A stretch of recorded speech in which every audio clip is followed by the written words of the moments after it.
할렐루야, 존귀하신 그리스도 여러분, 여러분들을 환영하고 축복합니다. 오늘은 하나님께서 우리에게 복 주시겠다고 약속하신 귀한 날입니다.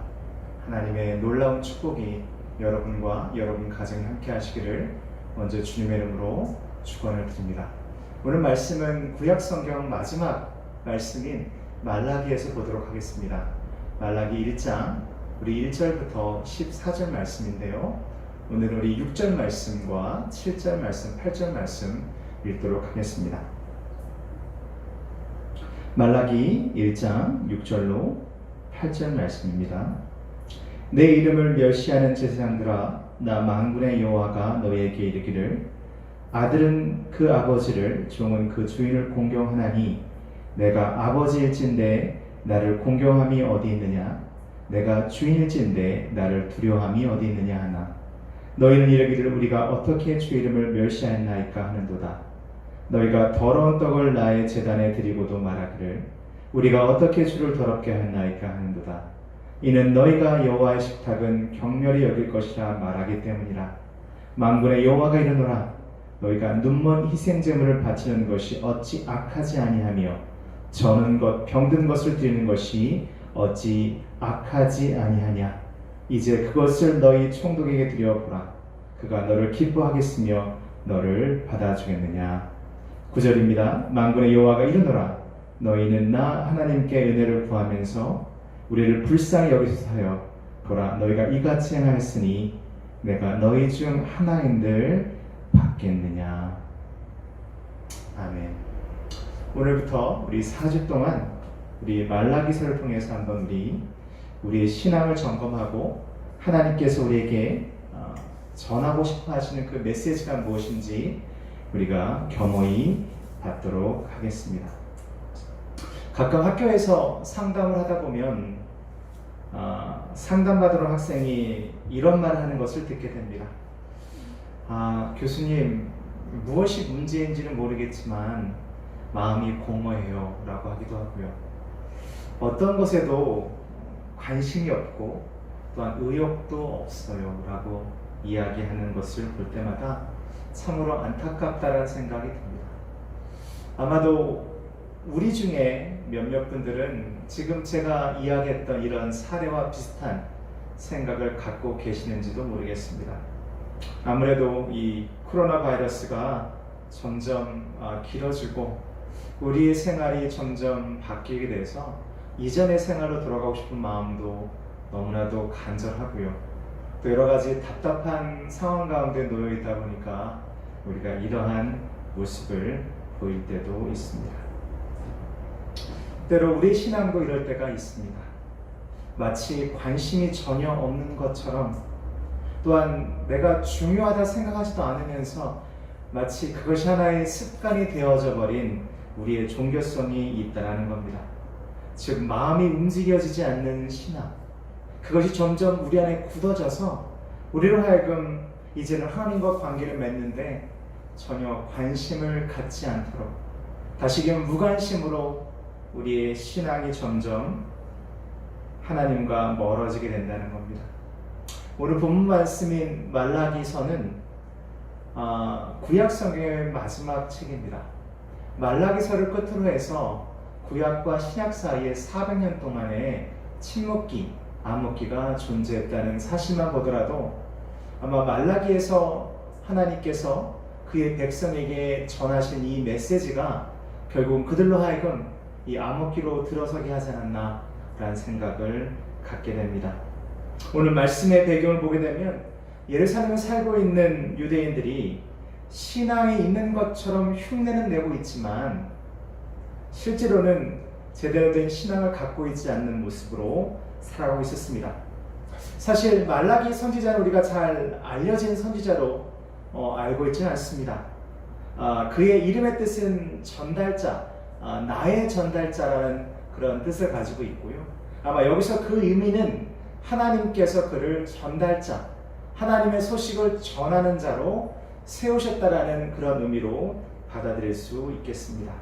즉 하나님의 전달자인 이 말라기가 하나님의 말씀을 전하는데 그 내용이 오늘 읽었던 말씀과 같이 연결된다는 겁니다. 그는 하나님을 두려워하지 않고 하나님께 예배드리는 것을 소홀한 자들에게 매우 강경하고 단호한 태도를 가지고 있었던 것으로 보입니다. 또한 그가 진정으로 원했던 것은 이스라엘 민족이 다시 하나님께 진정으로 돌아와서 하나님께 온전한 예배를 드릴 수 있는 것, 즉 온전한 예배가 회복되는 것을 아마 간절히 원했는지도 모르겠습니다. 그렇게 본다면 아마 진정한 개혁자의 모습이 바로 말라기 선지를 통해서 우리가 발견할 수 있겠습니다. 저희 아버님도 목회를 하셨습니다. 아마 저는 개인적으로는 아버님께서 목회를 꾸준히 하셨으면 교회를 개척하시고 또한 학교를 나중에 또 설립하시고 또한 교단을 세우시는 과정 가운데 매우 하나님의 놀라운 축복도 경험하시고 놀라운 일도 하셨던 것은 분명합니다. 그러면서도 한 가지 드는 생각은 만약에 아버님께서 목회를 열심히 즉 목회만 전력하셨으면 어땠을까 하는, 왜냐하면 그분에게는 하나님께 주신 특별한 사명이 있었고 또 그 사명을 따라 행하시긴 했지만 가끔은 목회자로서의 아버님의 모습이 또한 어떤 모습이었을지 상상을 하게 되는데요. 오늘 말씀을 읽으면서는 마치 말라기 선지자 같지 않았을까라는 생각은 하게 됩니다. 하나님을 섬기는 것에 열정을 다하고 하나님을 소홀히 여기는 자들에게 아주 강하게 말씀을 전달하는 그러한 강단 있는 목회자가 아니셨을까라는 생각을 하게 됩니다. 말라기 선지자는 70년 동안 포로 생활하고 돌아온 이스라엘 민족을 다시 주님께 이끄는 사명을 받았습니다. 그들이 돌아오고 난 다음에 그들은 하나님의 성전을 건축하였고요. 또한 그들은 예배를 드리기 시작했습니다. 하지만 포로 생활 때문이었는지 아니면 여러 가지 상황적인 여건이 그들로 하여금 하나님께 집중하지 못하도록 했는지 모르겠지만 그들은 겉으로는 모든 것이 괜찮아 보이긴 했지만 그들의 안에서는 즉 내적으로는 그들은 하나님을 올바로 섬기고 있는 자들이 아니었습니다.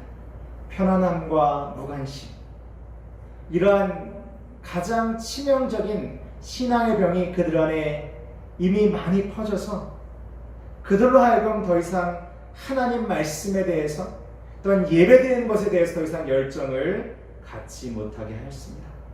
그래서 하나님은 그의 선지자를 세우셔서 나의 전달자라는 그 이름을 가진 선지자를 하나님께서 세우셔서 그들에게 말씀을 전하십니다.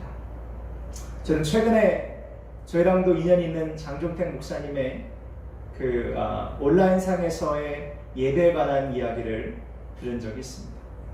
장종택 목사의 이야기는 이것이었습니다. 결론만 말씀드리면 코로나 때문에 우리는 예전의 교회를 너무나도 사모하지만 또 한편으로 걱정되는 것은 코로나 사태가 길어지면서 우리는 이제 지금의 이러한 모습들, 어쩌면 교회에 나오는 것조차 이제 버거워할 수도 있고 나중에 다시 일상이 회복된다 할지라도 지금처럼 어떻게 보면 좀 편하게 예배드리는 것을 온라인으로 예배드리고 또한 그러한 삶에 계속해서 있는 것을 원하는 그러한 두려움이 자기에게 있다라고 고백을 하였습니다. 저 또한 비슷한 마음을 가지고 있습니다. 우리가 다시 예배로 모일 때 우리가 얼마 동안은 매우 행복하고 즐겁지만 혹시라도 이렇게 온라인 드리는 것에 너무나도 익숙해져서 이제는 설교를 틀어놓고 다른 일도 하거나 아니면 설교를 자기가 원하는 시간에 아무 때나 듣거나 아니면 그 외 다른 편안한 방법으로 예배드리는 것에 익숙하지 않을까. 오늘 말씀을 통해서 우리는 다시 한번 우리의 신앙에 또한 우리의 예배에 대한 우리의 올바른 생각이 필요해 보입니다. 말라기서는 총 7가지 주제를 가지고 하나님과 그의 백성이 서로 소통하고 대화하는, 물론 대화와 소통이라고 하지만 실제로는 대립하는 장면을 우리는 발견하게 됩니다. 그래서 이번 주부터 한 4주 동안 우리가 말라기서를 통해서 우리 한번 말씀을 제대로 살펴보고자 합니다. 말라기는 이스라엘 백성들에게 하나님이 그들에게 얼마나 극진히 그 열정적으로 또한 무조건적으로 사랑하셨는지를 먼저 말합니다. 우리 말씀 한번 같이 보겠습니다. 우리 2절 말씀입니다. 여호와께서 이르시되 내가 너희를 사랑하였노라 하나 너희는 이르기를 주께서 어떻게 우리를 사랑하셨나이까 하는도다. 나 여호와가 말하노라 에서는 야곱의 형이 아니냐. 그러나 내가 야곱을 사랑하였고 에서는 미워하였으며 그의 산들을 황폐하게 하였고 그의 산업을 광야의 이리들에게 넘겼느니라. 에돔이 말하기를 우리가 무너뜨림을 당하였으나 황폐한 곳을 다시 쌓으리라 하거니와 나 만군의 여호와를 이르노라. 그들이 쌓을지라도 나는 헐리라. 사람들이 그들을 일컬어 악한 지역이라 할 것이고 여호와의 영원한 진노를 받는 백성이라 할 것이며 너희는 눈으로 보고 이르기를 여호와께서 이스라엘 지역 밖에서도 크시다 하리라. 아멘.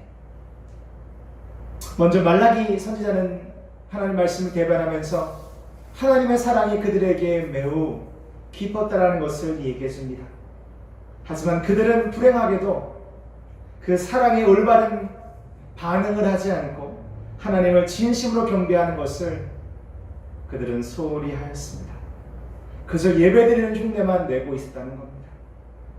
따라서 하나님은 말라기 선지자를 통해서 그분의 백성들에게 그들의 무관심과 자기 만족을 통해서 행하는 그들의 모든 신앙적인 행태를 하나님께서 이 시간 지적하시고 거기서 벗어나서 이제 다시 주께 돌아오라고 그들을 종용하시고 계십니다. 첫 번째 본론 말씀은 이것입니다. 우리는 참된 경건을 회복해야 됩니다. 말씀 계속 읽겠습니다. 6절 말씀입니다. 내 이름을 멸시하는 제사장들아 나 만군의 여호와가 너에게 이르기를 아들은 그 아버지를 종은 그 주인을 공경하느니 내가 아버지일진데 나를 공경함이 어디 있느냐. 내가 주인일진데 나를 두려워함이 어디 있느냐 하나 너희는 이르기를 우리가 어떻게 주 이름을 멸시하였느니까 하노라. 오늘 여기에 나오는 특히 6절 말씀에 나오는 공경이란 말, 이 말의 원래 뜻은 뭐냐면 무게라는 것을 얘기합니다. 무겁다는 뜻을 가지고 있습니다. 따라서 우리가 누군가를 공경한다는 것은 우리 삶에서 그분을 매우 중심에 두는 것이고 또한 그분의 무게를 느낀다는 것을 의미합니다. 이 얘기는 그분을 매우 중요한 분으로 여겨서 항상 그분 앞에서는 우리의 입는 것이나 우리의 행동이나 말하는 것이나 모든 것을 다 조심한다는 것을 의미하기도 하고 그것은 단순히 그분이 두려운 대상이 아니라 그분이 우리에게 베푸신 사랑이 너무나도 크기 때문에 그것에 반응하는 매우 자연스러운 마음에서 나오는 그러한 공경이며 또한 그를 위하는 마음이라고 얘기할 수 있겠습니다. 6절 말씀, 8절 말씀, 9절 말씀 또한 10절, 11절, 13절 마지막 절인 14절 말씀 보게 되면 계속해서 하나님은 그분을 이렇게 얘기합니다. 만군의 여호와라고 얘기합니다. 그러면서 나의 공경이 어디 있느냐? 너희가 왜 나를 존중하지 않느냐? 라고 얘기합니다. 과연 하나님은 우리의 예배 가운데 여러분의 신앙 가운데 과연 공경을 받고 계십니까? 과연 여러분들은 여러분의 마음속에 하나님의 무게를 느끼면서 살아가고 계십니까? 과연 나의 예배는 하나님을 기뻐하시게 하는 그분이 기뻐 받으시는 참 예배가 되고 있습니까? 하나님 이렇게 말씀하시는 것 같습니다. 나는 아버지요 나는 주인이다. 나는 공경을 원하고 나를 무시하지 말라 말씀하시는 것 같습니다. 그러면서 말씀하시는 것이 제단에 올려지는 제물보다 더 중요한 것은 바로 나를 경배하는 너희의 마음이다라고 말씀하시는 것 여러분 지금 들리시나요? 우리가 예배하는 이유는 무엇입니까? 그분의 은혜에 감사해서 그분께 우리의 자신을 드리는 것입니다. 근데 우리는 우리의 감정이나 우리의 상황이나 우리의 태도나 또는 우리 기분에 따라 그분께 마음대로 예배 드리는 것처럼 보입니다. 여러분의 무게중심을 그분에게 온전히 옮기십시오. 여러분의 귀를 그분을 향해서 열려 있도록 하십시오. 여러분의 눈을 들어 그분을 바라보십시오. 오늘 첫 번째 두 가지를 이야기합니다. 참된 경건이라는 것은 무엇이냐면 그분을 만군의 여호와, 나의 아버지, 나의 주인으로 인정하는 것입니다. 두 번째, 그분은 재물이 필요하신 분이 아니라는 것을 알아야 합니다. 우리의 예배를 기뻐 받으시는 분이지만 그분은 우리의 예배가 필요하신 분이 아닙니다. 근데 우리는 마치 우리가 하나님께 무엇인가 하는 것처럼, 그분이 이것이 필요하신 것처럼 우리가 그분을 취급하는 순간 우리는 그분을 참된 마음으로 공경하는 것이 아니라 그저 하나의 비즈니스 파트너처럼 그분을 그렇게 대하는 것. 우리는 다시 한번 우리 신앙을 돌아봐야 할 것입니다. 두 번째, 우리는 최고의 반응을 보여야 합니다. 하나님은 제사장과 예배자들에게 얘기합니다. 6절 말씀, 7절 말씀, 8절 말씀 우리 같이 읽었던 말씀인데요. 이야기하십니다. 왜 나의 이름을 멸시하느냐? 왜 나의 제단에 더러운 떡을 올리느냐? 그리고 눈먼 희생제물을 바치는 것이 어찌 악하지 아니하냐? 저는 것, 병든 것을 왜 나한테 가져다 줬냐? 라고 말씀하십니다. 우리가 더 이상 동물로 하나님께 제사드리지 않는 이유는 우리의 그리스도께서 십자가에서 모든 것을 담당하심으로 우리가 하나님과 올바른 관계를 맺었기 때문입니다. 우리는 그러한 하나님의 놀라운 사랑, 그리스도에서 우리를 향하신 그 십자가의 그 뜨거운 사랑을 힘입었기 때문에 하나님 앞에 나올 수 있는 그러한 놀라운 축복을 받았습니다. 그런 우리이기 때문에 우리는 하나님께 우리의 모든 것을 다 바쳐서 그분의 요구에 반응할 필요가 있다는 겁니다. 그래서 우리는 그분에게 우리의 최고의 것을 드려야 한다는 겁니다. 최고를 드린다는 것은 무엇일까요? 첫 번째 이것입니다. 말 그대로 최고를 드려야 됩니다. 우리가 가지고 있는 모든 것을 통해서 가장 귀한 것을 하나님께 드릴 수 있어야 합니다. 지금 내가 드릴 수 있는 것, 남들과 비교하는 것이 아니라 지금 내 상황에서 드릴 수 있는 가장 최고의 것을 하나님께 드리는 것이 하나님께 최고를 드리는 것이다라고 얘기할 수 있겠습니다. 우리가 우리의 최고를 했을 때, 아니면 최고를 드렸을 때, 최고를 우리가 행했을 때 느끼는 기분을 알고 있습니다. 우리 아이들도 정말 후회 없이 정말 최선을 다해서 무엇인가를 했을 때 그 아이는 그것을 느낍니다. 나는 이것보다 더 이상 잘할 수 없다. 바로 그것입니다. 우리가 할 수 있는 최고의 것, 최상의 것을 하나님을 생각하며 드리는 것, 그것이 최고를 드리는 것입니다. 두 번째, 우리의 최고를 드린다는 것은 하나님께 항상 처음 것을 드리는 것입니다. 하나님께 가장 처음 것을 드린다는 것은 뭐냐면 하나님께는 남겨진 것을 드리는 것이 아닙니다. 이것은 따로 드림의 신앙이 필요하다는 거죠. 우리가 세상과 하나님을 혼동하지 말아야 됩니다. 다시 얘기하면 우리가 하나님과 세상을 구분하여서 하나님께 드릴 것은 마땅히 먼저 따로 드려야 한다는 겁니다. 그 얘기는 내가 항상 그분께 집중한다는 것을 의미합니다. 그저 남은 것을 드리는 것이 아니고요. 그저 우리가 선심 뜻이 드리는 것이 아니라 하나님 것은 항상 먼저 떼어서 나의 모든 좋은 것이 다 그분에게서 왔음을 우리가 고백해야 될 것입니다. 세 번째로 최고로 드린다는 것은 우리에게 가치 있는 것을 드려야 됩니다. 우리가 무엇인가 하나님께 드린다는 것은 희생을 요구합니다. 사무엘하 24장 보게 되면 아라우나의 타작마당이 나옵니다. 이스라엘에 재앙이 있어서 다윗이 하나님께 번제를 드릴 장소를 찾다가 아라우나를 찾아가게 되고 아라우나의 마당에서 하나님께 올려드릴 번제단을 세우게 됩니다. 그때 아라우나는 왕이 왔기 때문에 왕에게 합니다. 왕이 선하신 대로 다 쓰십시오. 저의 소도 쓰고 저의 장작도 쓰고 저의 마당도 마음껏 쓰십시오. 그랬더니 사무엘하 24장입니다. 다윗이 이렇게 얘기합니다.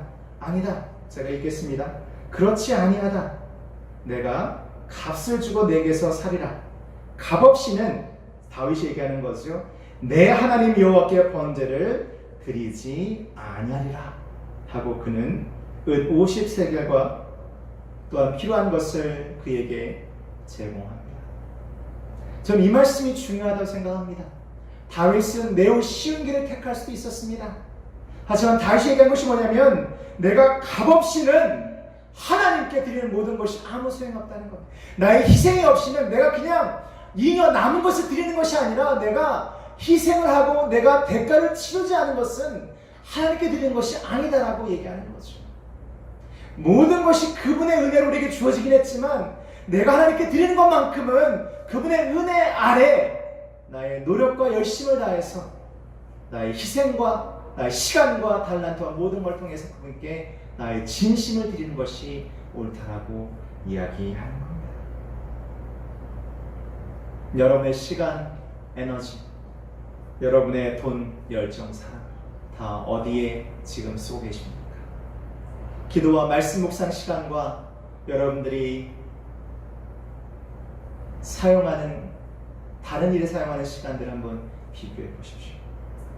여러분의 최고 에너지, 여러분 가지고 있는 달란트, 여러분이 가지고 있는 그 삶의 여러 가지만 동기 어디서부터 여러분들이 나오게 되는 것입니까?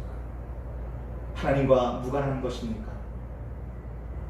여러분이 쓰고 있는 돈 억지로 내가 헌금을 드리면서 나를 위해 쓰는 것은 너무나도 관대하지 않습니까?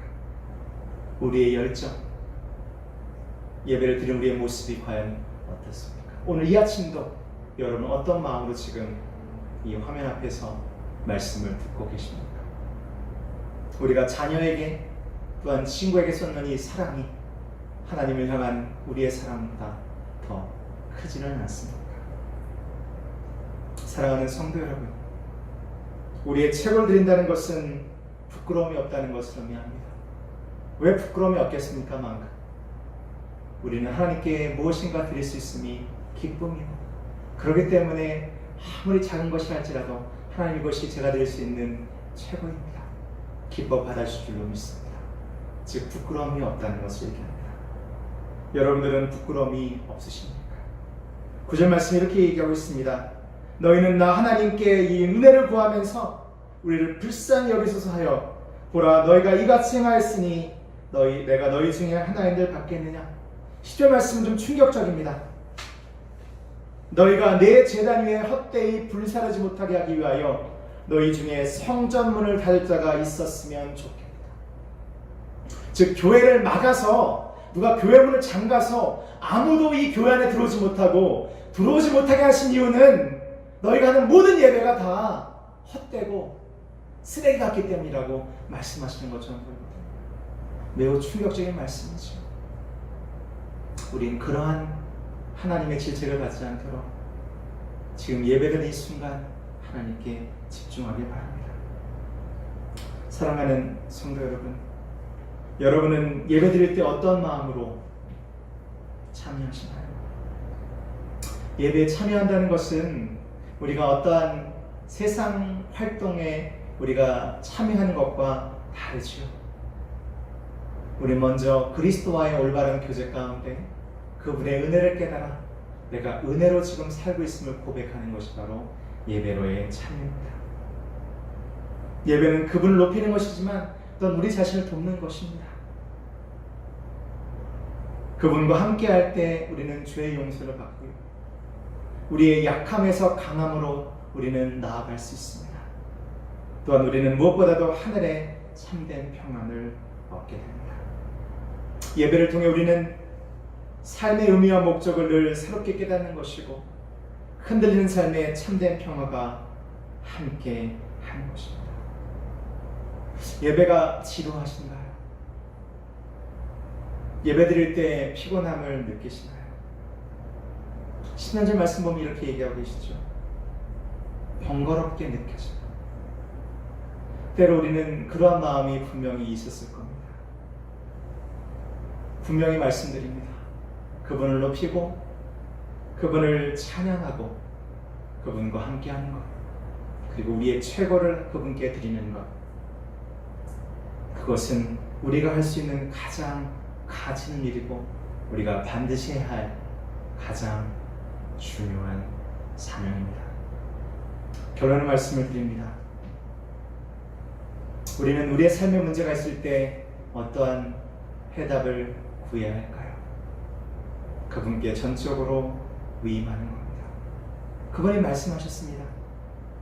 내가 너의 아버지가 아니냐? 내가 너의 주인이 아니냐?